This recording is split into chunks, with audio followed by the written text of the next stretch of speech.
Și acum caut-o pe Oana, cere acceptul să lucrăm cu ea și pentru ea. Identific-o întâi, da, și apoi spune-ne cum o percepi.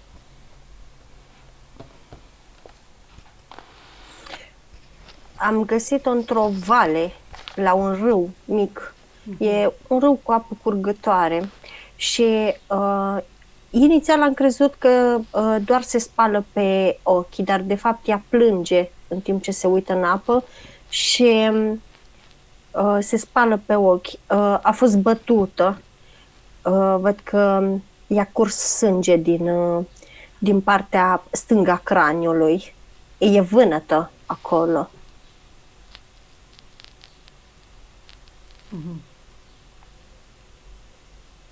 Te-a văzut, te-a simțit, te-a perceput? Da, sunt aici. A fost într-o luptă de teritoriu. A încercat să apere pe cineva, dar nu... A încercat să-și apere mama, îmi spune. Mama, bunica și verișoara. De un tată foarte alcoolic, de un tată foarte agresiv.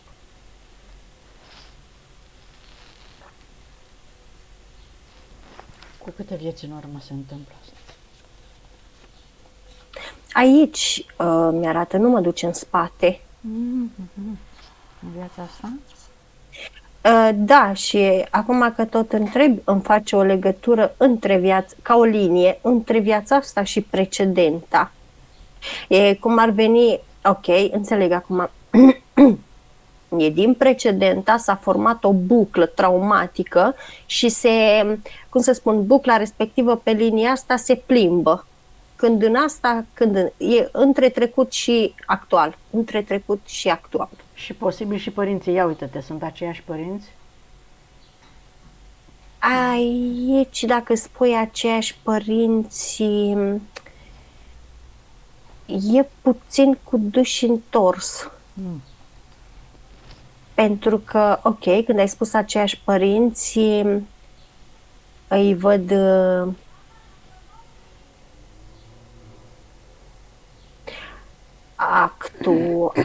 actuala mamă care a crescut-o, o recunoaște de mamă. Tatăl îl recunoaște de unchi. Mama, care biologică, o recunoaște de o vecină. Dar vecina asta este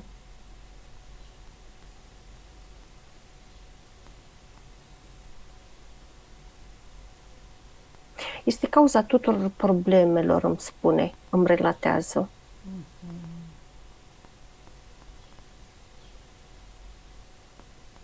Vecina. Și iată că i-a venit și mama în viața asta și de aceea probabil n-a putut să o suporte și a plecat de la ea atât încă din copilărie. Rog-o să-ți descrie, să-ți povestească mai pe larg ce s-a întâmplat, ca să înțeleagă mintea ei conștientă și să se deconecteze, să iasă din acea buclă, pentru că are o oarecare stare de nemulțumire din acest motiv. Tatăl de acolo este un bărbat foarte influent. Este influent, puternic și arătos. Îmi traduce spiritul ei care e acolo. Vecina respectivă este amantă tatălui ei. Și tocmai de aceea îi suflă în ureche, face tot posibilul să-l acapareze, face tot posibilul să-l forțeze să se comporte urât cu ele ca să le îndepărteze. Dar ce e interesant este că la un moment dat, din afară, îmi povestește spiritul, mi arată așa niște imagini vagi și îmi povestește. Faza e că în momentul când vecina cu tatăl ei se întâlnesc, percep că îi pune ceva îi pune ceva în băutură, mătrăgună aud. Îi pune sirop de mătrăgună. Știi? Și în felul ăsta îi amplifică simțurile negative, îi amplifică furia, îi amplifică ura, îi amplifică nevoia de a bate, de a se război. Bun, și de acolo a venit cu această stare, cu acest comportament. În mod normal, în viața asta trebuia să fie echilibrare de karmă între ele, doar că Satana a avut alte planuri, aud spiritul ei că spune.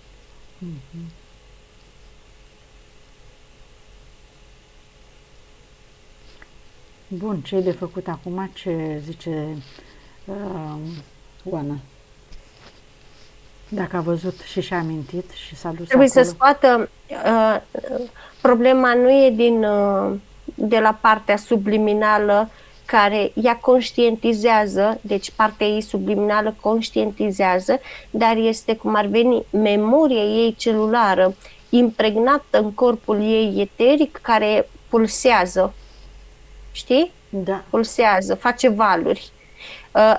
Asta e, până când partea ei fizică nu conștientizează chestia asta, e, cum să spun, partea ei subliminală retrăiește tot timpul trauma asta, e, cum să spun, bucla asta.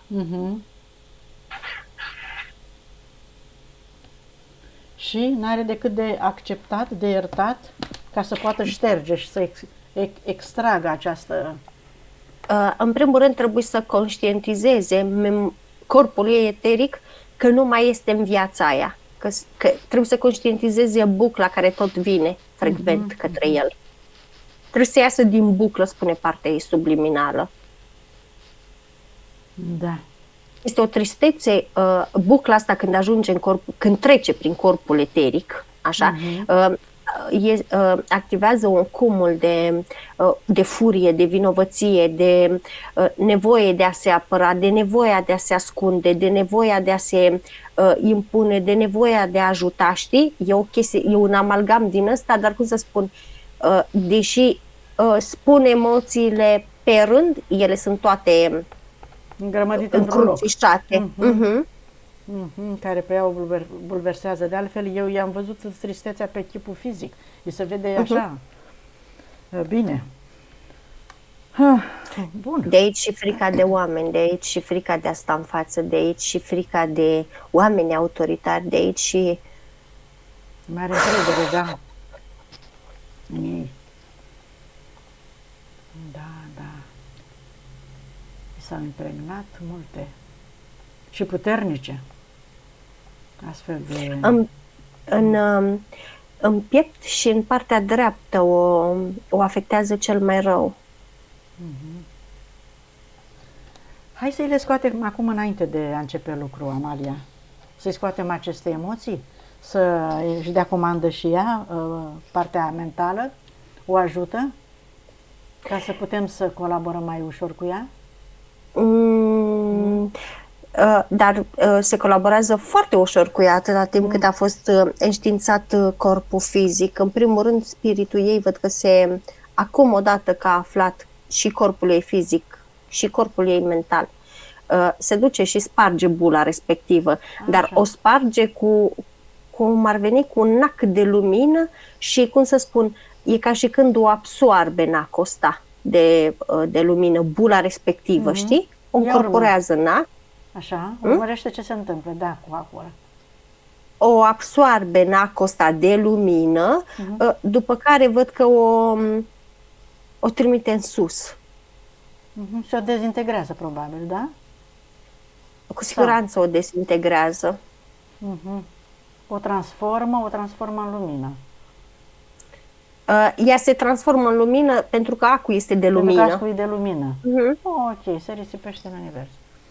Da, un exercițiu interesant, de asta ți-am zis să te uiți ce se întâmplă, că e un exercițiu interesant pentru toată lumea, e valabil. Acul ăsta e ca un fel de aspirator, dezvoltă spiritul meu ca să poți să-ți formezi idee, e ca un fel de aspirator, dar nu mai trebuie să mai transformăm noi, pentru că odată acul acesta activat, în momentul în care intră emoția sau în momentul în care intră bula respectivă, ea din start se transformă, pentru că asta face acum. Nu mai trebuie să dai tu ordine să se transforme. Dar chestia asta este folosită mai mult de către spirite, pentru că au un alt mod de a lucra și de a-și proiecta atenția și intenția. E puțin mai dificil pentru umani.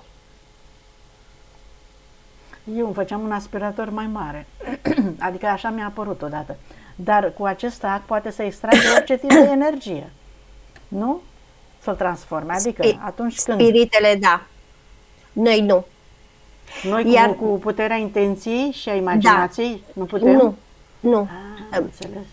E mai dificil pentru noi chestia asta, pentru că acul este destul de mic și clar puterea spiritului este foarte mare ca să facă chestia asta. Dar când ai spus tu că tu făceai cu un aspirator mai mare, acela este un aspirator care trimitea pe vacuumul galactic la reciclare. Da, am văzut învârtindu-se așa și se ducea undeva, dar n-am putut să văd chiar tot.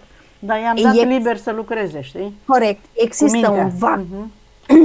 Dar era mare. Există un vacuum galactic în care foarte multe reziduri, și aici intrăm puțin aici intrăm puțin în amănunt ca să mai așa, să mai aflăm, ca să mai dizolvăm niște mituri, da? Sunt foarte mulți umani care efectiv aruncă cu emoțiile, cu negreala de jur împrejur, știi? Nu stă să le purifice, nu stă să le alchimizeze, nu stă să le transforme, pur și simplu le aruncă. În portaluri, în vacuumuri, am auzit și eu, da, în tot nici măcar în portaluri. Tu vorbești de cei care nu folosesc niciun fel. De oameni care au auzit și ei că trebuie să arunce cu emoțiile și să le ducă eventual în conștientul colectiv, le aruncă, efectiv. Nu stăpânesc bine conceptul de dezvoltare personală sau conceptul de alchimizare a emoțiilor traumatice și ei aruncă așa cu emoții pe peste tot. Și aici intervin forțele demonice de cele mai multe ori. Păi da? Pentru că care le adună, nu? De cele mai multe ori ei sunt considerați gunoierii Matrixului. Iar ei vin și le adună și le trimit pe vacuumul galactic. Pe vacuumul ăsta galactic este cum ar veni o gaură neagră care, cum să spun, ca și când am duce noi ducem gunoiul la pe lângă tomberon, pe lângă tomberon, așa mi-arată pe lângă, demonii vin și strâng gunoaiele astea, le pune în ghenă, le pune în mașină și mașina le duce la groapa de gunoi și acolo se sortează. Înțelegi? Asta face când emoțiile respective intră pe vacuumul galactic. E ca și când vacuumul ăsta are un specific de alchimizare totală, dar de cele mai multe ori le alchimizează într-o energie oarecum neutră, spune spiritul meu. Adică există un serviciu din ăsta galactic care face chestia asta, chiar dacă noi nu facem? Da. Asta face vacuumul galactic, dar mulți nu știu de chestia asta. Adică și spiritul tău spune, decât să se apuce să arunce cu emoții și cu negativitate stânga-dreapta fără să o transforme, mai bine să o trimită pe vacuumul galactic, pentru că acolo sunt anumite ființe care cât de cât coordonează, dar vacuumul galactic deja știe ce are de făcut. Este impregnat cu memoria de alchimizare. Înțelegi? E învățat să facă asta. Dacă îi trimitem noi destinație în vacuum, dar dacă nu îi trimitem, rămâne în univers?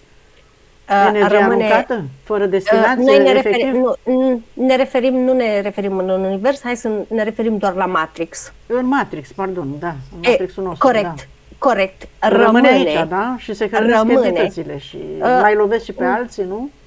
N-aș spune că se hrănesc, aș spune mai degrabă că le adună, pentru că nu toți demonii, hai să ne rezumăm doar la demoni, nu se hrănesc doar cu emoții negative.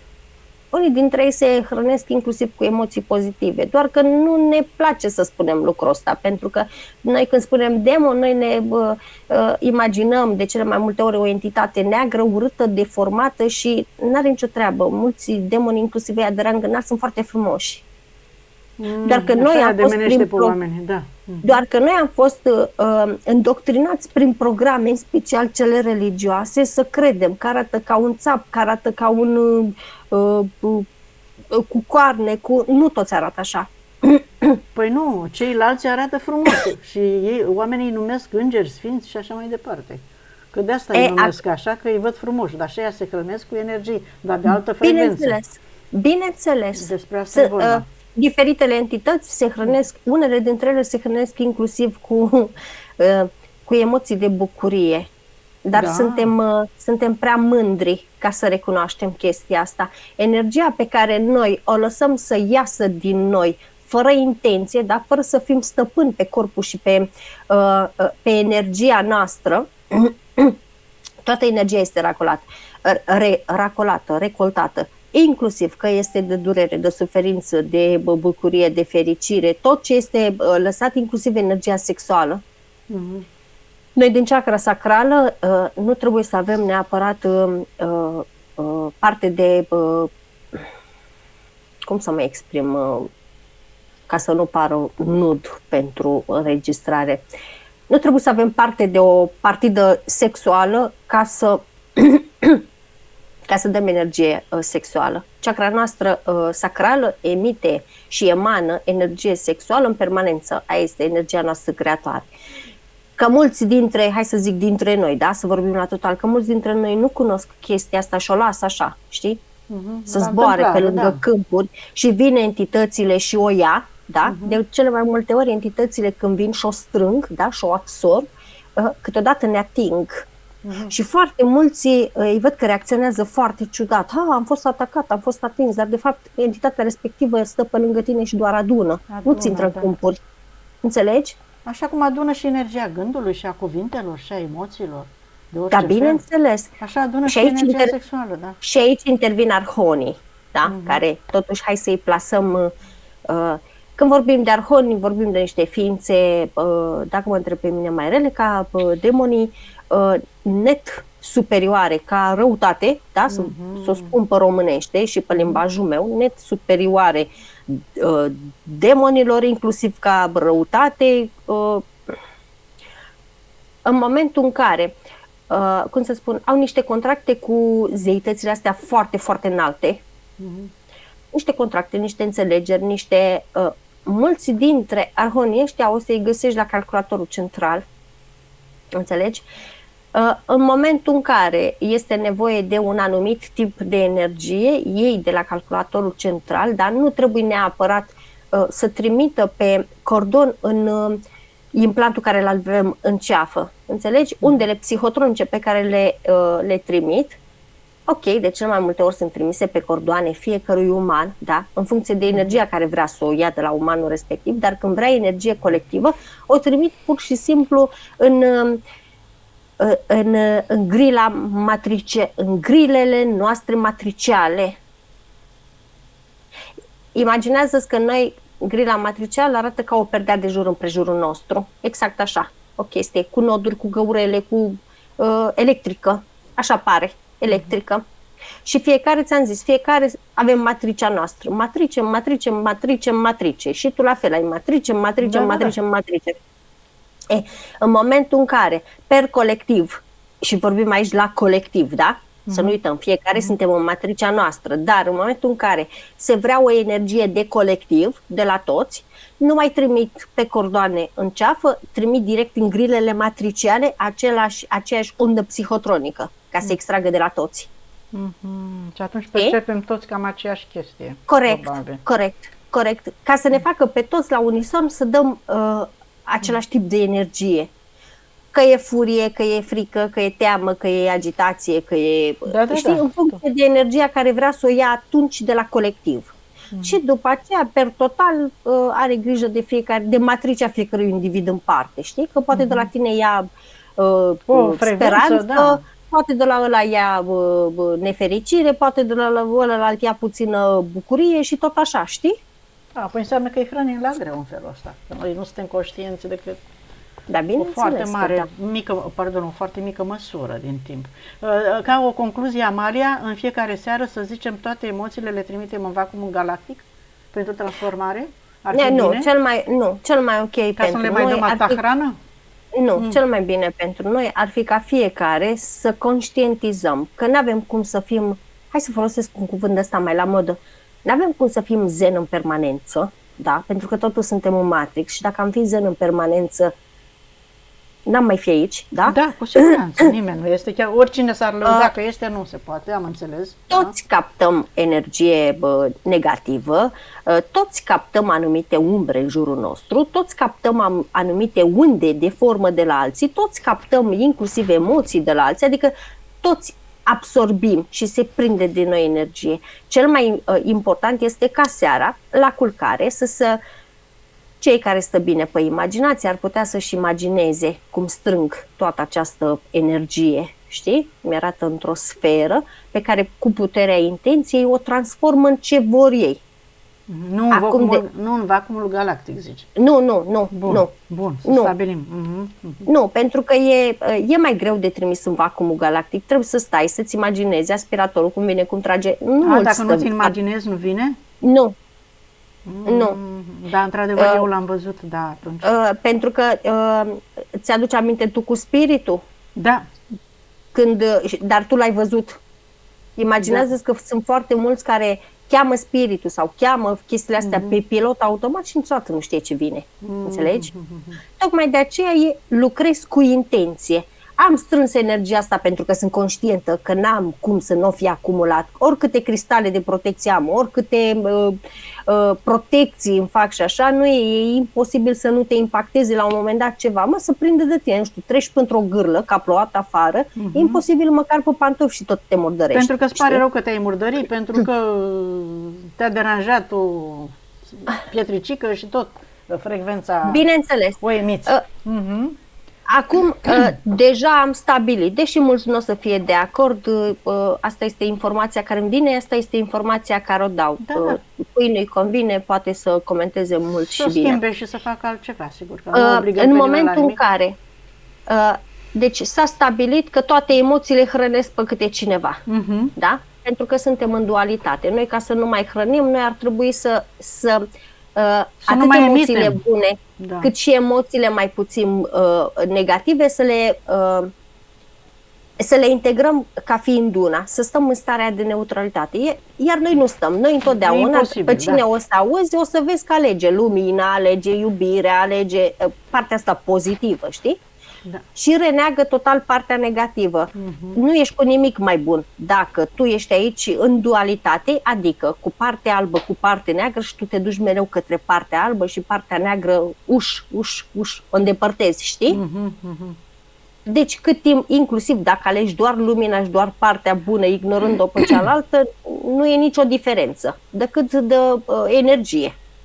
Pentru că deja am stabilit că inclusiv frecvența asta mare este emoția asta de iubire, inclusiv emoția de iubire, să știi că este luată. Și uite, spiritul tău dă un exemplu foarte bun, zice, hai să ne imaginăm la ortodox și sărbătoarea Paștelui. Da. Ce se face la sărbătoarea Paștelui? Se tot pune amprenta pe apostii, da? Pe a nu mânca carne. Este foarte important. Deci pe a nu mânca carne, da, și îmi sublinează aici, pe a nu mânca carne de 3-4 ori îmi sublinează, da? Nemâncând carne, nemâncând carne care la fel îmi spune, că văd că îmi tot repetă chestia asta, carne care este impregnată cu diferite emoții, inclusiv cu trauma morții animalului respectiv, pe care noi o ingerăm și după aceea ne amplifică emoțiile noastre. Și ne amplifică starea. Corect.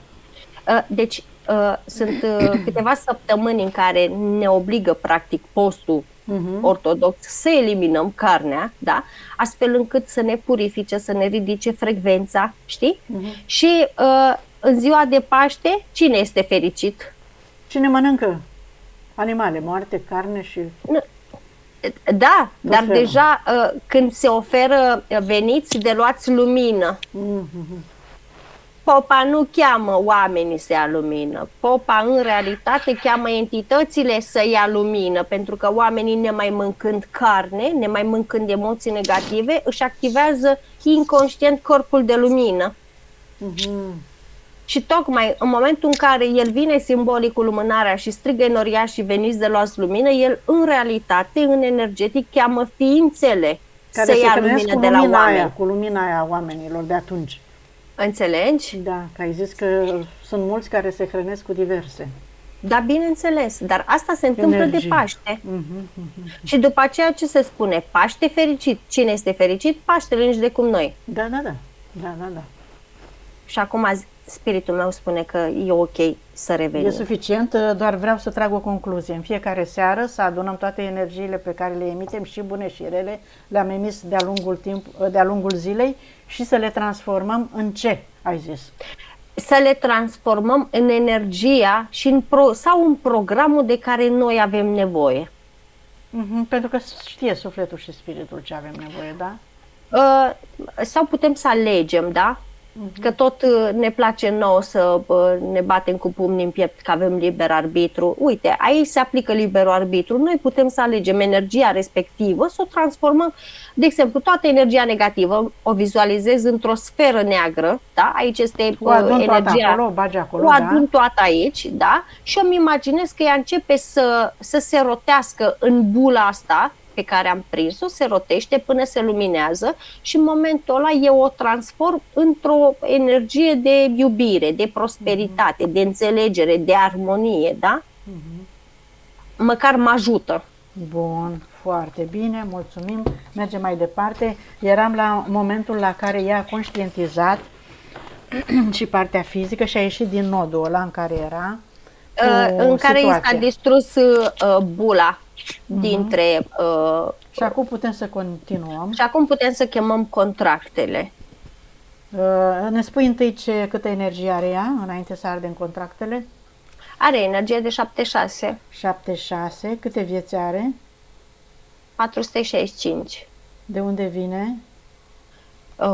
Ultima oară Venus și Arcturus. Venusiană și arcturiană e ca ADN predominant în acest moment la ea. Bun. Așa, hai să chemăm atunci contractele, să vedem cine vine. Dai și tu comandă, Oana, în gândul tău, că dorești să vină toate entitățile cu toate contractele pe care le-ai încheiat și care nu mai sunt în beneficiul tău, pe care ești pregătită acum și aici, să le destructurezi și să-ți creezi singură realitatea de acum încolo. 1, 2, 3 și să vină cu toate contractele. 16 contracte sunt. Bun. Cu puncte, subpuncte, copii, holograme. Absolut tot, da? Nimic nu mai rămâne pe nicăieri. Și cât ai zis? 16 contracte i-au venit. Contracte. Hai să vedem cine sunt ei. Sunt foarte multe, sunt foarte multe zeități, n-am cum să le spun pe toate. Inclusiv Satan, Iahve, Anubis. E și Lilith pe acolo prin spate, primul om, Dracos, Zeus, Isis,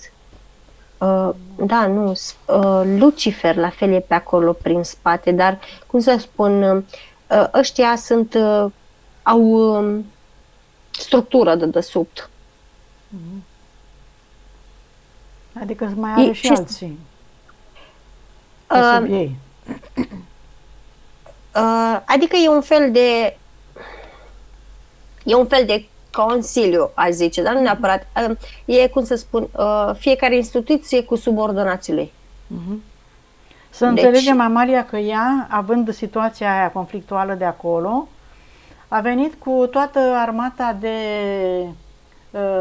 cu toată popota pe care i-a hrănit atunci cu toate tipurile de emoții și pe care ea a continuat să îi hrănească și în viața asta, nu? Da, de la mama, de la tată, de la unchi, de la... Nu, bine, mai dar nu toți de atunci, nu? Și din alte vieți. Și da, spiritul ei spune, îmi face cu degetul că nu. Din alte, de la început, da, din de când a venit noul ciclu în care a intrat, de la început, decât că pur și simplu în fiecare viață i s-a rulat din programele contractuale, știi? Adică, în sensul, uite, îți dau un exemplu, la primul om are neiubirea, are nefericirea și nesiguranța, da? În viața precedentă le-a trăit pe toate trei, dar în viața cum îi spune, acum 2 vieți, n-a trăit decât nesiguranța. Știi? Adică nu este obligatoriu ca toate punctele respective să le trăiești într-o În fiecare viață. viață. Sau toate Da, într-una, că se știe sau toate că nu se într-una. poate. Pe rând, Înțelegi? da. Și plus de asta, iar ne întoarcem. În momentul în care sunt extraordinar de multe contracte, tocmai de aceea, de cele mai multe ori, îmi spune spiritul meu, iar e de subliniat și foarte important, de cele mai multe ori auzim 16 contracte, 44 de contracte, sunt inclusiv sute de contracte care se fac, dar majoritatea merg cam pe aceleași puncte. Înțelegi? Da. Pentru că dacă ăsta ar avea 5 puncte de un fel, ălalt ar avea 7 puncte de un fel, ălalt ar avea 14 puncte total diferite și tot așa, știi? Imaginează-ți cam ce ar fi de omul respectiv într-o viață. Da, ar fi greu de dus și nici Și ei n-ar fi bineînțeles, mulțumiți că n-ar putea asta ca să se înțeleagă că, deși nouă ne place să stăm în victimizare până peste cap, există niște reguli și niște legi universale peste care oricât am vrea noi să ne batem cu pumnii în piept, că suntem singuri, suverani, liberi și așa, nu este chiar așa. Adică, ok, este o densitate joasă, dar sunt anumite ființe care, bineînțeles că n-au acces la noi, da? E ca și copilul ăla care, dacă nu plânge, mama nu-i dă țâță, deci nu intervine. Da? Că foarte mult se așteaptă, vai, eu plâng de tristețe și vine o ființă de lumină așa cu aripioare și ne ia în brațe și gata, preia ei absolut tot și ne trezim noi și cu bani și cu soț și cu familie frumoasă și cu tot, că i s-a făcut milă ființei respective, că plângem. Nu, în primul rând noi trebuie să fim conștienți, spune spiritul tău, trebuie să fim conștienți că suntem într-o materie, într-o densitate, mi-arată energetic și spiritul meu îi spune să-mi spună concret. Suntem într-o densitate foarte joasă, cu emoții foarte joase, în care noi trebuie să conștientizăm că aici ne putem ajuta la comun. Ok, suntem individuali, ne putem ajuta la comun, putem conștientiza că suntem ființe stelare, unii, nu majoritatea, că avem anumite puteri și capacități exact așa cum avem în filme, într-adevăr le avem și noi în interiorul nostru, dar sunt latente. Și acum iar revenim la sigiliul laurian, că nici ăla nu este pus fără rost. Imaginează-ți tu acum la un uman care este plin de ego, care este plin de emoții negative, cam ce ar însemna să n-aibă sigiliul orian. Ce crezi că s-ar întâmpla? Sau ce crezi că ar face umanul acela cu toți? S-ar răzbuna pe toți care îi produc suferință? Da. Ca să putem să înțelegem noi că nu e chiar așa cum se spune în New Age ăsta. Spiritualitatea este total înțeleasă greșit, spune spiritul tău. Deja mai avem puțin și am devenit o altă sectă. Încă puțin. De fapt, mi-arată că nu este nicio diferența acum între cultul religios și spiritualitate. E o balanță egală. În asta am transformat-o. În primul rând, spiritualitatea nu este ceva care te faci spiritual, devii. Spiritual înseamnă că îți înțelegi esența, înseamnă că îți înțelegi menirea, înseamnă că îți înțelegi starea de observator și în primul rând, ca să poți să integrezi neutralitatea și starea asta de observator, trebuie să te accepti pe tine și trebuie să mi-arată din ochi, din frunte, din tâmple, să emiți către celălalt lucruri bune. Dar noi nu facem altceva, noi către celălalt emitem lucruri rele. Adică vreau să te văd bine, dar nu mai bine ca mine. Asta fac umanii. Tocmai de aceea spiritul tău spune că sigiliul orinean este într-adevăr foarte benefic, faptul că e pus. Știi? Și acum revenim la... Mă întoarce la contracte. Da. Are pădure... Da, Am transformat sesiunea asta în curs de eliberare. Oricum eu, tot ce ai spus tu până acum, la începutul grupului Vreau să fiu sănătos, am spus în mare cam tot ce ai spus tu acum, pentru că așa am înțeles eu din trăirile mele, știi? Și iată că mă bucur acum că tu mi-ai confirmat toate convingerile mele.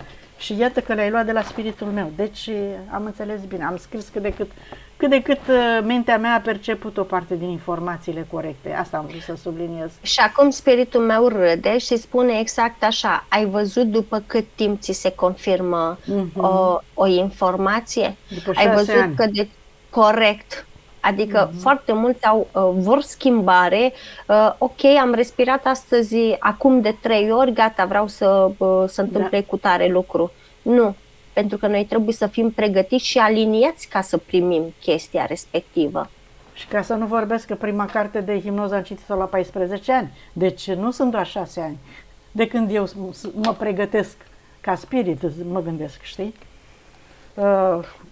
Fără falsă modestie, dar asta s-a întâmplat acum, na.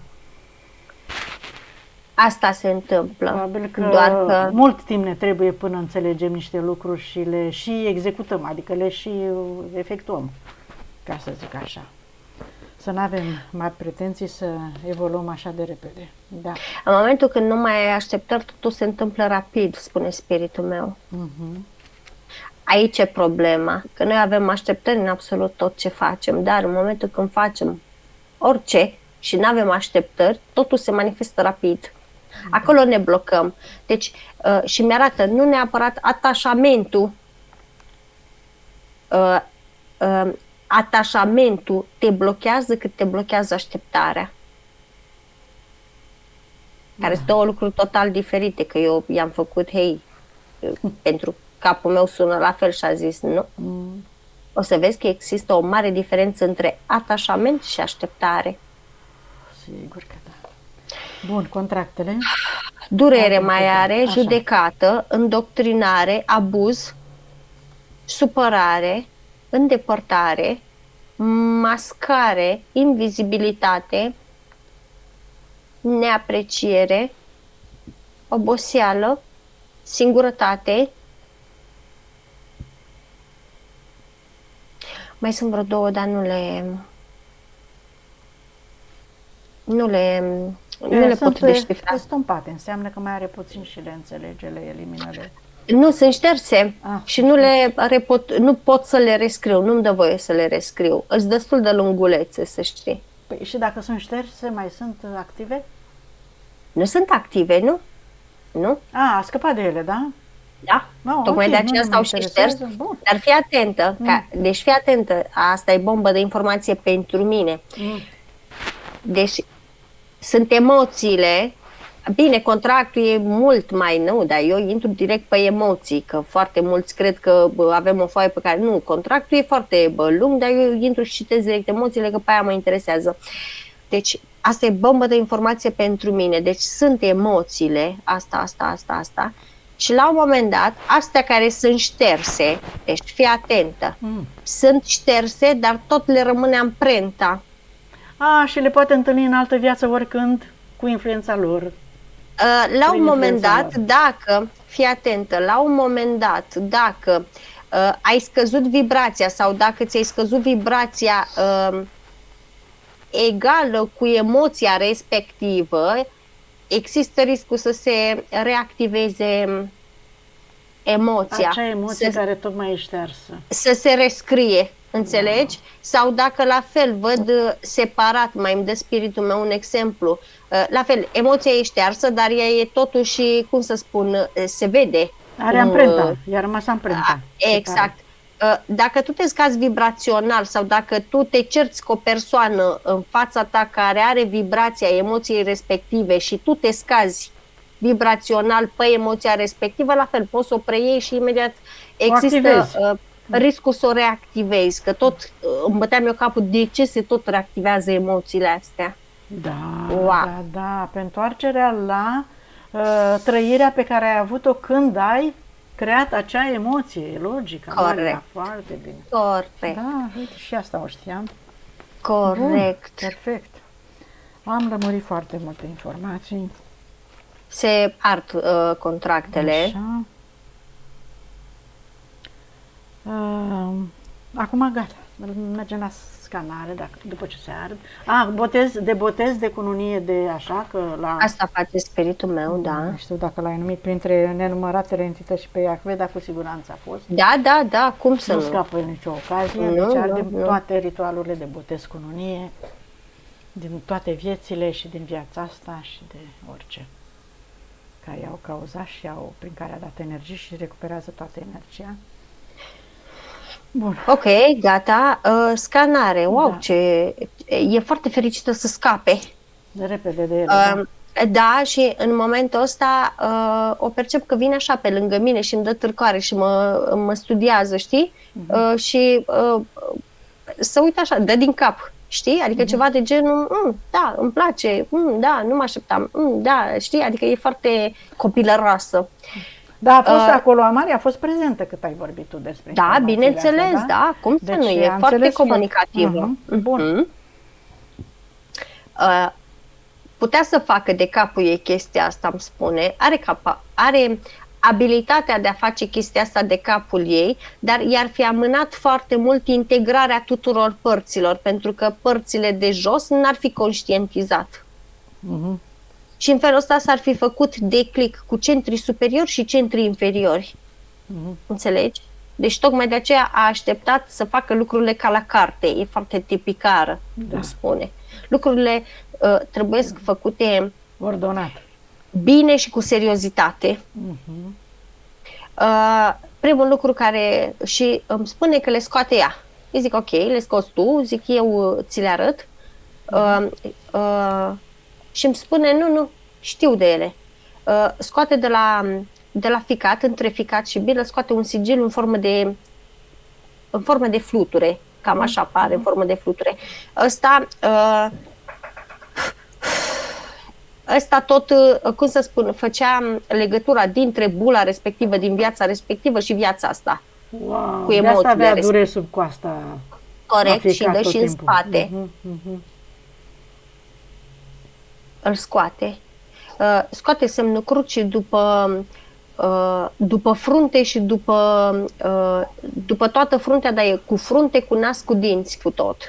Asta câteodată o blochează și în comunicare, parcă deschide gura să vorbească, dar imediat, cum să spun, parcă e pe magneți, imediat îi trage mandibula și o împiedică să vorbească. Una dintre cauzele tusei ei. Oana, ești bine? Oana, ești bine? Da, Okay. Da, vă ascult. Așa. O parte din glanda ei pineală e destul de luminoasă, dar partea cealaltă o percep puțin calcifiată, puțin, nu prea mult. Asta îi provoacă câteodată migrene sau amețeli. Amețeli. A avut conexiune la sursă, da? Dar încă are și amprenta sursei false. A deviat-o. Îi scoate și implantul din ceafă, de la calculatorul central.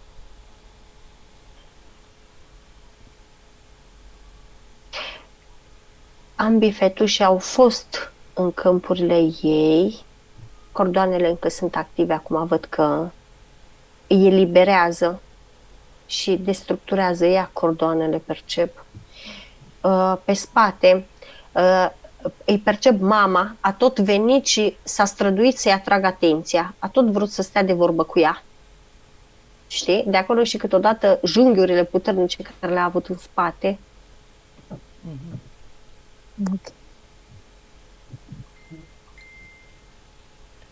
Renichiul stâng este jumătate negru, jumătate funcțional, jumătate nefuncțional în energetic.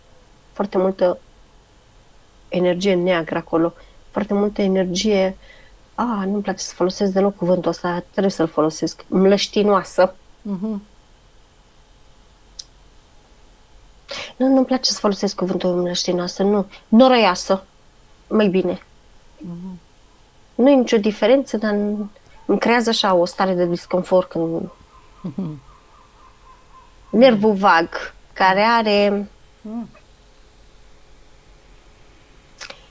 are trimitere pe piciorul drept, e nu calcifiat, amorțit, anesteziat. Da. Îi văd la piciorul drept subțire, luminos,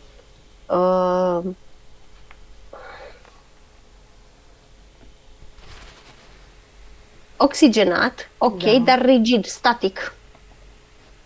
În schimb, piciorul stâng, foarte umflat, vânăt și, cum să spun, are numai straturi din astea, scuze, numai straturi din astea cum ar veni, imaginează-ți un picior al unui om foarte gras, cu straturi de alea de grăsime. Aha, valuri de grăsime. Așa. Exact, corect. Sub valurile astea de grăsime îi percep, îmi vine să zic, fai, ce denumire, pui de muscă îmi vine să zic. Stai că n-am auzit. Pui de muscă îmi vine să zic. Ah, musculițe. Da, pui de muscă. Scuze. Da, nu sunt viermi, nu sunt larve, nu, arată ca niște pui de muscă. Da. Proaspăt ieșiți din larve. Ceva de genul. Da, așa le vezi, foarte bine. Îi provoacă mâncărime câteodată, îi provoacă, cum îi zice, duritate câteodată, îi provoacă cărcei câteodată și îi provoacă frisoane, dar cum să spun? Wow, ce interesant! Bine, nu e interesant. Ai văzut sârma aia ghimpată, cum se rotește? Așa, așa îmi arată că îi provoacă frisoanele pe picior, știi? Așa. Dar totodată frisoanele astea o înțeapă, ca și când sârmulițele alea i-ar intra acolo, știi? La fel, frica de a ieși în față, ca și emoție, o scoate. Da. Frica de a merge înaintea celorlalți. Frica de a prelua frâiele. Frica de a fi dar nu neapărat un bun conducător, mi-arată pe o cărare,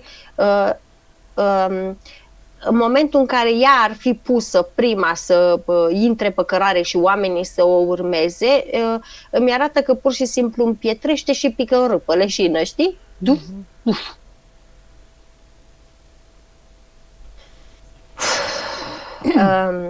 Îi scoate din rușine foarte mult, îi scoate și umilință din zona genitală, din șoldul drept, vinovăție, îi scoate după peste tot un strat extraordinar de adânc, deci cu o jupaie de piele. Regretul la fel, după, nu este stratul atât de gros, dar destul de gros și ăsta. Câte poate duce un om cu corpul energetic și ne mai mirăm de ce apar atâtea probleme, atâtea boli, atâtea suferințe, atâtea stări conflictuale. Da, mai departe. Acum arde spiritul meu când te aude și a zis, zice, lasă cât te pot duce corpurile energetice, să vezi când corpurile energetice nu mai pot duce și se transmit în fizic. Atunci să vezi cât te poate duce. Da, și corpul fizic mai are și el rezistența lui și cu toate astea tot cedează. Dai seama ce acumulare, câte adunăm de-a lungul vieților. Incredibil dacă oamenii ar fi atât de conștienți, să fie prezenți și să învețe să se elimine, să-și elimine. Hai, scuze, mergi mai departe. Îi scoate toate emoțiile acum pe rând, inclusiv frica de schimbare, scoate rezistența la schimbare, o scoate frica de a vorbi. Îi percep foarte mult dezechilibru chakra celui de-al treilea ochi, chakra gâtului, chakra inimii și chakra sacrală. Îi scoate spiritul meu, s-a dus și a scos un sigiliu din partea dreaptă a chakrei rădăcină. Asta înseamnă că nu s-ar fi îmbogățit niciodată, doar avea cât să trăiască știi? Atât. O menținea pe linia de plutire și atât, dar a avut șanse foarte mari. I-a aud spiritul că spune, a avut șanse foarte mari de a se îmbogăți și au trecut pe lângă ea, datorită sigiliului respectiv. Și îi mai curăță intestinul de... i-a luat 2 larve astrale de acolo, îi mai curăță intestinul de o energie stufoasă, îmi vine să zic. Câte vorbe am învățat azi, stufoasă. Bine, o știam, dar nu în contextul ăsta. Meridianul inimii, iar el curăță, are o inimă foarte îngreunată, are o inimă tristă. Și mai scoate din stomac nevoia de apartenență neasumată. Multe descoperiri astăzi. Trecem mai departe, că nu mai e pregătită pentru mai mult, adică din Bun, start a obosit. Deja sunt destul pentru început. Dar N-am da, auzit. cu 76% energia sufletului, da, iată, a fost destul de pregătită. Ea e rezolvat, ați scos foarte multe, ați rezolvat foarte multe, zic. Mă mai auzi? Da, conștientizează destul de ușor. Da. Preia informația ușor, da. Da. Preia informația ușor, dar cum să spun, în fizic nu e cineva lângă ea care să o strunească. Și nu mă refer, spune spiritul ei, nu se referă la partea de a o valida, la partea de a-i oferi puțin echilibru la mers. E cineva de a-i fi far, de a ilumina puțin deasupra, știi? Pentru că a fost cam în bătaia vântului. Da, nici ca în să o stânga, susține, nici să în o dreapta. încurajeze, da. Adică dacă de cele mai multe ori se spune, du-ți atenția în interiorul tău, stai centrată, nu, ei îi recomandă pe cineva care să-i arate puțin direcția, știi? Să, cum să spun, să-i spună ce are de făcut acum, aici, mai încolo, să faci asta, să faci asta. Ceva de genul. Ca un profesor, așa, care să stea lângă ceva de genul. Da. Ceva de genul, un instructor, hai să zicem, ca un instructor. Da, am înțeles, Amalia. Da. Ce mai trebuie să-i fac? Păi, vezi ce mai are de scos. Nu-i mai scoatem. Ai zis că nu-i mai scoate nimica? Ah, ok. Liniile de potențial de sferință mai avem de curățat. Incertitudine și dezamăgire, două. Oana, acum creează tot ce-ți dorești tu să se realizeze. Pune-ți pe această linie de potențial curată de acum, ai luminat-o cu noua frecvență în care ești, cu lumină, și a rămas foarte, foarte curată. Poți să-ți crezi pe ea tot ceea ce-ți dorești.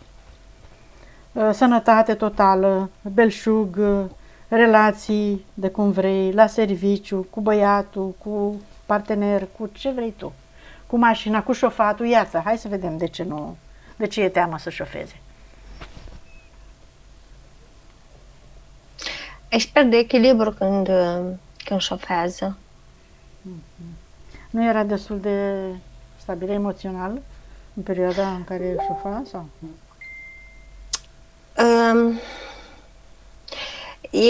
Acum, dacă ne ducem, este o emoție în care i-a murit mama și copilul într-o altă viață, într-un accident de mașină, și a auzit chestia asta. Deci o cauză fizică acolo, da, care s-a imprimat în celulele ei ca și celălalt.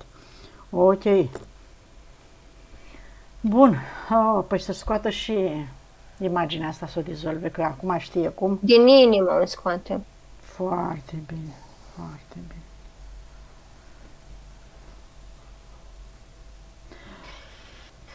bine. Amalia, avorturile sunt rezolvate? Da. Bun, da. Nu ne-ai spus și am Da, le-a rezolvat ea, ba da, am spus. Da, ai spus? Oh, scuze. Bine. Uite, Acum, deconectarea de la egregoare și conștiințe colective și astrale inferioare, entități și câmpurile lor, frecvențele lor.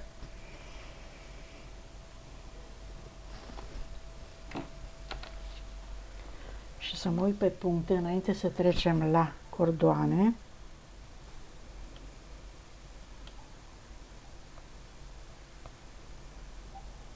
Oana.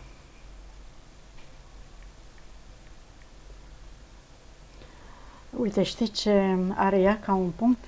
Vrea să știe ce parte din ea necunoscută vrea să iasă la suprafață. Dacă cumva n-ai spus până acum... Tupeista. Curajul, da? Tupeul. Ok. Corect. Așa mi-a venit, tupeista, să fie puțin mai cu mușchi. Așa. Dacă are comportamente ascunse în ADN-ul ei. Nu știu ce vrea să zică. Așa, asta am spus-o. Îți spun eu ce vreau să spun. De fapt, pe ea o interesa comportamentul cărui tip de ADN se manifestă în viața asta. Se manifestă în viața asta. Aici este paradoxul, pentru că ea are acum predominant venusian cu arcturian. Arcturienii sunt foarte... una dintre calitățile lor, foarte buni vindecători. Sunt foarte... au compasiune, au o deșteptăciune aparte, să zic așa, către vindecare. Paradoxul este că, cum să spun, nu neapărat că nu...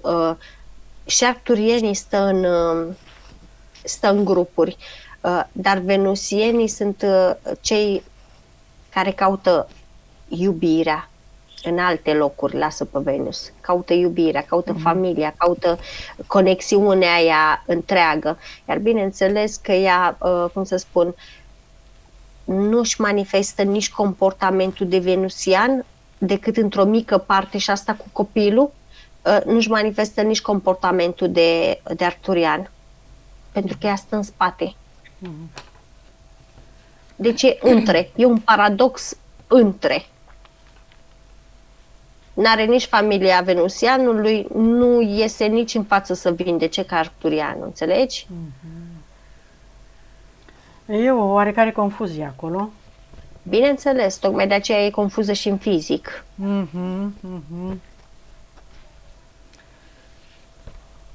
Bine. Acum, după ce s-a eliberat, o să se ocupe de ea mai mult, că o să poată. Hai să chemăm persoanele din viață și transgeneraționalul, inclusiv băiatul ei, de 23 de ani,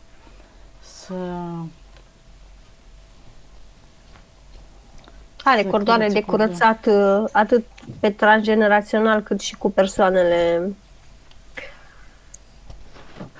în viață, să zic așa, dar karmicele sunt încheiate. Dacă a avut karmă cu băiatul? Sunt pe susținere totală. Sunt pe susținere, dar se cunosc de mai multe vieți. A fost copil mai multe vieți la rând. Cu tatăl copilului cordoane, cu prietenul? Toate sunt curățate. Sunt curățate. Le curăță acum, dar nu mai sunt karmice. Sunt transformate. În schimb, în partea asta la altă a fost foarte karmic. Are cordoane foarte... s-a încercat curățarea. Cu transgeneraționalul, zici? Da, s-a încercat curățarea, dar nu s-a reușit. În primul rând, cum să spun, prefer, anulez, observ o legătură foarte, foarte intensă între mama ei și Satan. Adică e, cum să spun, e ca și când o ține foarte strâns, o manipulează foarte mult. Amalia, mama aia fiind decedată, zici de mama biologică, da? Da, la transgenerațional. Oana, mama biologică, e decedată, da? Da, da. Așa, ea ca fiică poate să îi facă vreo sesiune de curăț. Mi-a venit acum. Să o Nu. dezlege de entitate? Ea poate, ce? dar eu nu o fac. De ce? Pentru că este persoană individuală, nu-i treaba mea să intru pe... Ea trebuia să se ocupe în viață de chestiile Și astea. după ce moare, un copil nu poate să o ajute părintele ca să-l desprindă din ghearele cuiva? Nu. Dacă nu s-a ocupat în timpul vieții, mai departe trebuie să conștientizeze ea. Direcția ei are contract. Și așa, știi foarte bine că sunt și au fost momente în care nici măcar informații nu le-am transmis pe cordoane. Adică de cele mai multe ori prefer să le aprind un ecran, să-și ia informația de acolo dacă vor. Dacă nu, și asta, cum să spun, nu le bag eu informații pe cordoane, las partea subliminală din ele să transmite informații pe cordoane. Chestia asta nu s-a știut, adică eu nu intervin în chestii de-astea. Oana subliminal poate să facă ceva acum pentru mama ei, să transmită informații ceva? Îi spune, dar la fel o percep, partea ei subliminală, o percep, cum să spun, destul de împăcată cu situația asta. Nu îi se pare oarecum ceva în neregulă. De mamă e pur zici? și simplu, da, Așa. de Oana zic, De Oana zici. nu de mama ei. Eu spun cum privește Oana partea ei subliminală, bun, situația cu mama. Pentru că spune exact așa, toți avem contractele noastre, toți avem experiențele noastre și plus de asta ea urmează să se reîncarneze. Înțelegi? Deci le comunică înseamnă. Deci, practic, îi se mai dă oarecum o șansă, n-aș zice o șansă de eliberare, o șansă de conștientizare. Înțelegi? Și da, uite, spiritul Oanei spune chestia asta, vedeți ce înseamnă susținerea când sunteți în fizic? Pentru că mama ei a fost singură, n-a susținut-o nimeni, din contră, când a început să se comporte ciudat, n-a luat-o nimeni să-i facă un control sau n-a luat-o nimeni să zică, hei, Alu, ce se întâmplă cu tine? Ia, hai să vedem noi cum rezolvăm situația asta, înțelegi? Nu a fost interes din partea nimănui. Când ea spunea că îl vede pe Satan, toți râdeau de ea. Bineînțeles, pentru că umanii au una din caracteristica lor neindusă de nicio entitate de a fi foarte nepăsători când e vorba de durerea celuilalt. În schimb, când e vorba de durerea lui, o strigă în gura mare și ar pune portavoce așa să strige și să se vadă cât suferă el în momentul ăsta. În schimb, nu vede niciodată cât suferă și cel din fața lui. Wow, ce lecție profundă pentru cine o înțelege. Foarte bine. Important e ca Oana fizic să nu se simtă vinovată, să nu se simtă datoare, că n-a făcut nimic pentru ea, să nu se simtă că aici poate să piardă ea controlul la un moment dat și o atenționez și în plan fizic. Bun. Cine mai era? Deci mama și... Cordoanele s-au curățat. Da, și cu fostul și cu actualul și cu fostul. Adică da. Toate cordoanele s-au curățat, și cu persoane în viață, și cu transgeneraționalul. Și să știi că îmi dă senzația că mama ei a conștientizat. Nu, eu nu mi-asum chestia asta. S-au curățat cordoanele. Vorbeai cu ea, cu mama? Nu, Satan mi-a spus dacă pun gaș pentru mama ei ca să iasă de sub manipulare. Nu, eu nu mi-asum chestia asta. Ce sfat să-i dăm, Oana? Să nu facă vreo greșeală? Nu. Nu, nici ea nu? Nu. Bun.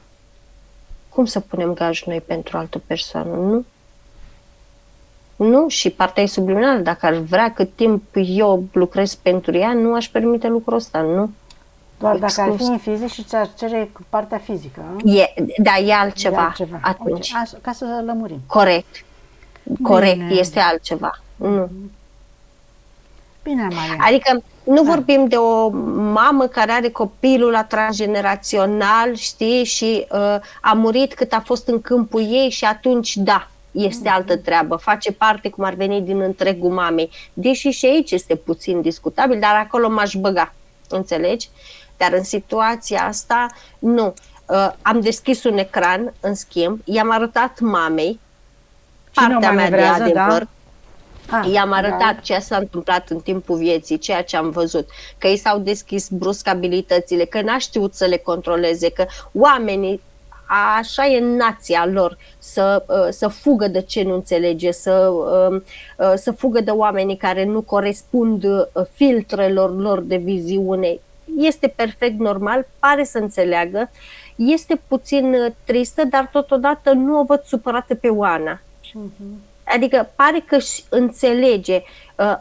I-am arătat inclusiv manipularea, lui Satan, i-am arătat inclusiv, am pus-o să se întoarcă să vadă firele care le are deasupra.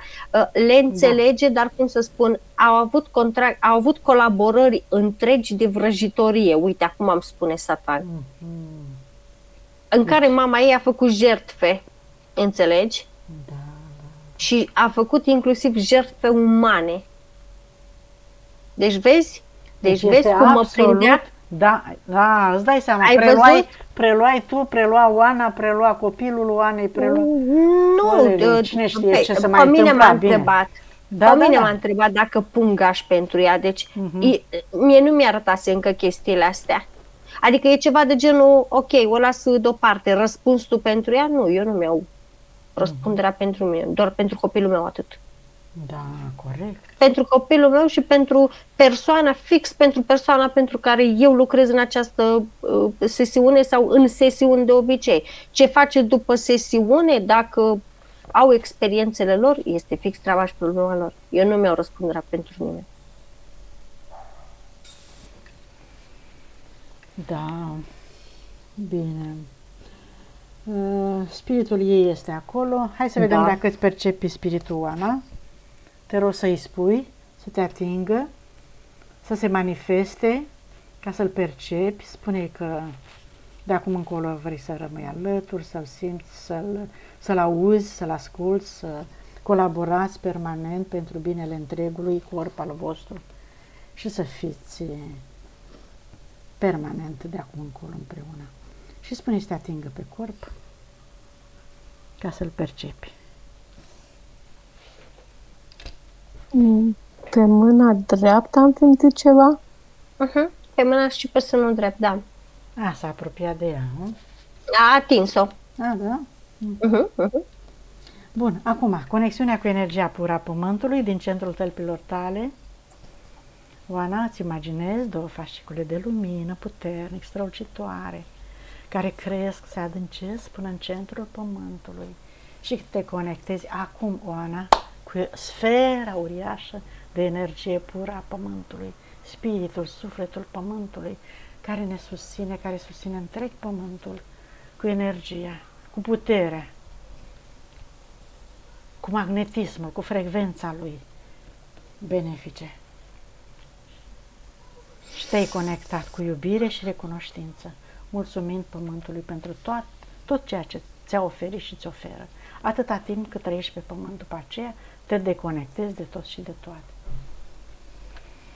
Te întorci înapoi în interiorul tău și te umpli cu această energie, cu această frecvență, până în creștetul capului, în toate celulele tale, în toate câmpurile tale.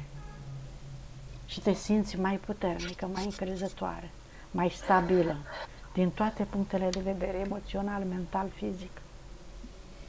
Și din centrul capului tău, rogi spiritul tău să te conecteze cu energia pură a sursei și conștiinței universale, de unde ai venit pentru prima oară.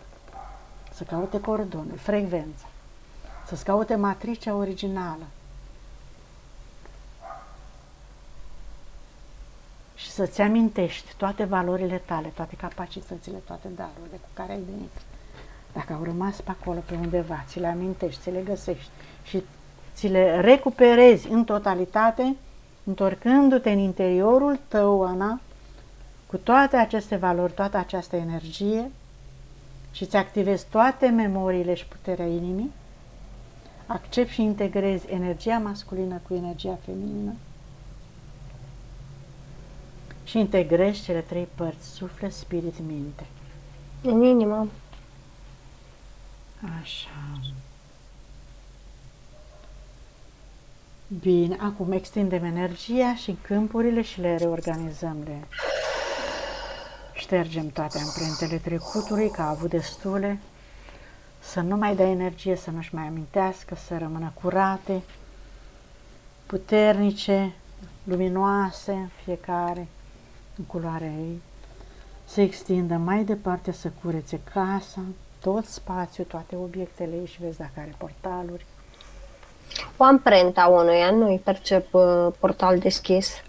Foarte bine, curățăm, ștergem orice amprentă, orice urmă a trecutului, cu noua energie. Oana, îmbraci casa ta, îți imaginezi că ești un far de lumină și amprentezi cu tot ce e mai bun și mai frumos, cu bucuria și fericirea ta actuală, tot acest spațiu și mașina și la serviciu, la universitate, biroul ei, locul unde lucrează, conferințele pe unde se duce.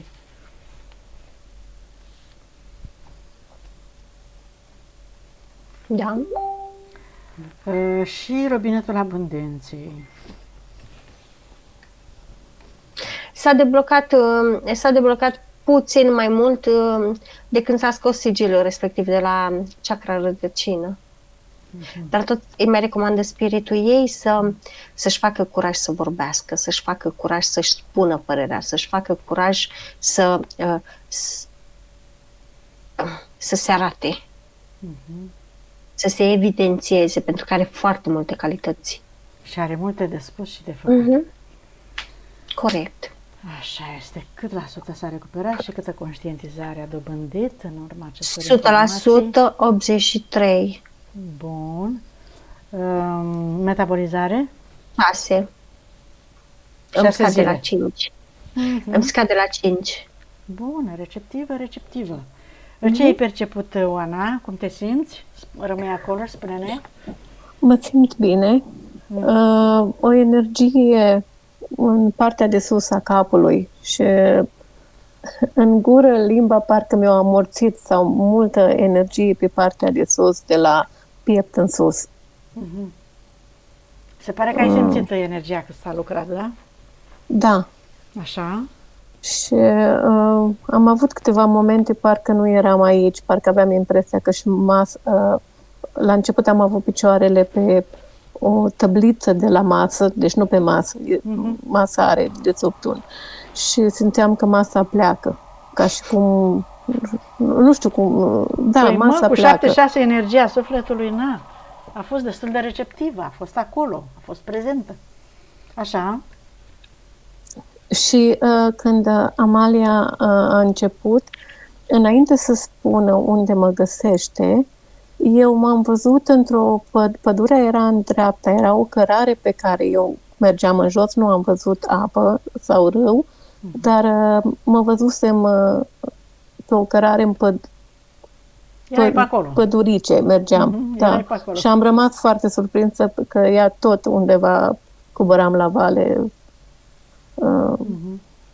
în pădure. Atât am perceput, nu mai mult. Și păsărele erau. Și era foarte verde. Da. Acceptul de publicare, ne-l dai? Da. Mulțumim. Mai ai întrebări, nelămuriri? Nu. Bine, a fost atât de completă și complexă că a fost cu adevărat un regal. Foarte multă informație. Da. Un regal de sesiune. Mulțumim, Amalia. Bun, închidem înregistrarea.